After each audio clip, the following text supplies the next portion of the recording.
Hello, welcome to my second take of this speech. I want you to imagine with me for a second. You go into a hair salon, you do your usual thing. Personally, I get it blonder.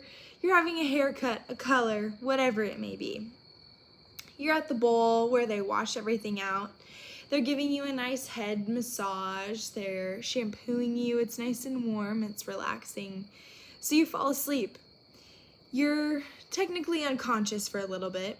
And while you're unconscious, your hairdresser decides completely to change up your hair color, to completely change up your cut. And you wake up and you have hair to here, you have orange hair, whatever it is, whatever your worst nightmare is. Now, it's not what you wanted, and it's not what you asked for, and you didn't give any consent for your hairdresser to be doing this. I never would, personally. On a much larger scale, this is taking place in hospital and clinical settings. Except instead of someone's hair being completely changed, doctors are neglecting the need for consent when performing unauthorized pelvic exams on women. They are personally, along with their student nurses, administering these unauthorized exams. So instead of your hair being the wrong color, it's your whole body that has been invaded in a way that should not be invaded without consent. Research recently done by NBC News in September of 2023 shed light on the fact that 3.5 million women to date have experienced unauthorized pelvic exams. Chances are 90%, 9 out of 10 women in your life will experience this malpractice. We see this statistic to be true in a recent research study. Phoebe Friesen, working at Bioethics, wrote a research article regarding this issue, specifically in medical schools just in Philadelphia. She surveyed 400 students, of which 90% of them admitted to having performed a pelvic exam on an anesthesia's woman, although it was not clear the woman had consented to this exam. Now, when addressing this topic, two major problems arise when I think of it. One is that this is a violation of basic human rights. Two, this is a medical malpractice that is sliding under the radar of doctors, patients, students, and governmental boards.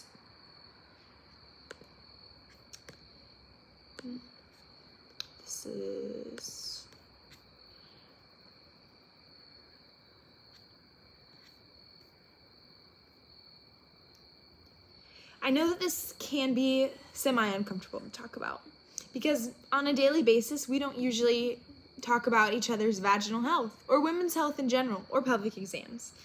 But I would encourage you, men and women, to tune in because truly half of us are women in this room and may experience this. And all of us know women in our life that should never experience this.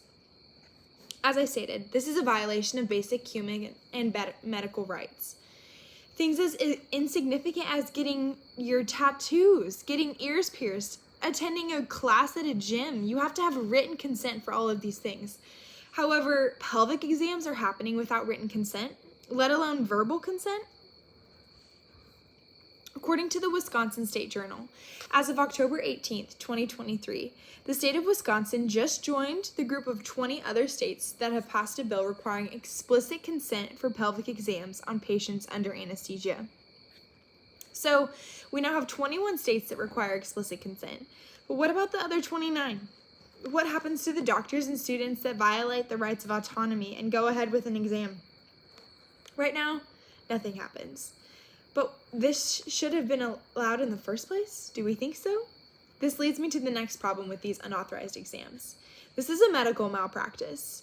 Not only are the rights of men and women being violated on these operating tables, but this is a medical malpractice of those we have trusted with our own lives and the lives of others in my life and in your life that you love. Medical malpractice is thrown around, but it can be defined as the following. An injured patient must show or claim a medical malpractice that the physician acted negligently in rendering care and that such negligence resulted in injury. To do so, 4 legal elements must be proven. 1, a professional duty owed to the patient. 2, there was a breach of such duty. 3, injury caused by the breach. And 4, resulting damages. Money damages, if awarded, typically take into account both economic loss and non-economic loss, such as pain and suffering. This seems really clear, and in the testimony captured in a 2022 research article written by Samantha Siebold, we see the evident malpractice in Janine's case. Janine, a nurse in Arizona, checked into the hospital for stomach surgery in 2017. Before the procedure, she told her physician that she did not want medical students to be directly involved. But after the operation, Janine said, as the anesthesia wore off, a resident came by to inform her that she had started her period, and the resident had noticed this while conducting a pelvic exam. She was distressed. She tried to piece together what had happened while she was unconscious. Why had her sexual organs been inspected during an abdominal operation by someone other than her surgeon that she explicitly stated she didn't want any part of it? She states, I have a history of sexual abuse, and it brought up many bad memories. Patients put trust in the medical profession, especially on sensitive topics such as going under anesthesia. An explicit request was denied as this doctor in Arizona went ahead and allowed students to perform this exam. This negligence is a breach of duty owed to the patient and is something that did not happen just this one time, but is happening daily all around us.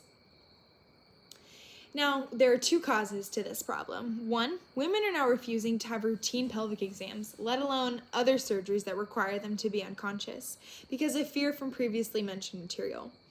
Women are not getting potentially crucial treatment because of this neglect and malpractice we are seeing from doctors. A study provided by CDC in 2017 shows that the decline of these exams due to stressors and overall generational beliefs on the safety of our bodies has greatly decreased the amount of women getting pelvic exams. We see that in 1989, it was about 74%. And then all the way up until 2017, we're at 56%. I don't think this is any coincidence. Pelvic exams are a part of the well-woman routine necessity of being a woman and making sure everything is healthy and working properly. However, there has been a decline in the number of these that are administered every year. Fact 2. Students are going to lose a chance to learn in clinical settings if doctors don't figure out what they're doing and require consent. Many medical instructors rely on these exams, specifically when women are unconscious, to provide students the opportunity to learn the female anatomy and possible health issues. But if this does not get under control, they're going to lose the ability altogether. Medical educators make legal claims about the forms patients sign, that a student's intimate examination on an unconscious woman is an ordinary component of the surgery to which she consented, and that consent for one procedure encompasses consent for additional related procedures. Any fair reading of these forms is that women consent to procedures for their benefit, not for students. We can see that we cannot consistently allow our medical educators to jump through loopholes such as the previously mentioned quote. It's simply unacceptable. And this can get pretty negative and feel pretty heavy really, really fast. So what can we do? Let's see. What can others do? The government right now is doing a pretty good job on bringing this to the legislative level attention of each individual state. 21 states have passed a bill for consent to be passed and required, with this rising popularity and rising media attention that this topic is getting. But that's not 50, and we need 50 states. So we can push for other state legislators to follow this trend. What can we do? We can educate and tell the women in our life about this information. We can protect them from potential issues of falling victim to losing her rights of autonomy. Protect the women in your life, protect your siblings, protect your mothers. Tell them about what is going on and inform them that they have the right to refuse unauthorized pelvic exams. The emotional and physical health of the women in your life are at stake. Countless women are experiencing the negative effects of this medical malpractice all around us, and I truly believe it's up to us to raise awareness of this issue. Thank you.